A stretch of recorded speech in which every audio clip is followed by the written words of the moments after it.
ایک گاؤں میں عبدالرحمان نام کا ایک تاجر رہتا تھا۔ اس کے پاس دولت تو زیادہ نہ تھی، مگر دل میں ایمان کی دولت بہت تھی۔ وہ ہمیشہ کہتا تھا، میں اللہ کے ساتھ تجارت کرتا ہوں، نقصان کا کوئی خطرہ نہیں۔ لوگ اس کی بات سن کر مسکرا دیتے، مگر وہ اپنے یقین پر قائم رہتا۔ عبدالرحمان روزانہ فجر کے بعد اپنی دکان کھولتا، مگر ایک بات کا خاص خیال رکھتا، نہ ناپ تول میں کمی، نہ جھوٹ، نہ دھوکا۔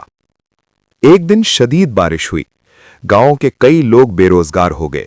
عبدالرحمان کے پاس بھی زیادہ مال نہ تھا، مگر اس نے سوچا، اگر آج اللہ کے راستے میں دیا تو کل اللہ بہتر لوٹا دے گا۔ اس نے اپنے گودام کا آدھا اناج غریبوں میں بانٹ دیا۔ گھر والوں نے پوچھا، اگر خود محتاج ہو گئے تو؟